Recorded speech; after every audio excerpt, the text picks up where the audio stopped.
How to open a PayPal account. Okay, first of all, you need to go to the website paypal.com. I'm in the Mexico website as I am in Mexico right now, so that this is what comes up automatically for me. So once you're here, you need to click this button. This will say open account or sign up.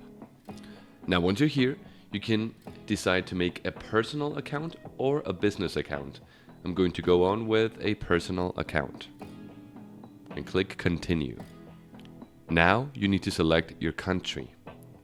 Okay, now you need to add your email.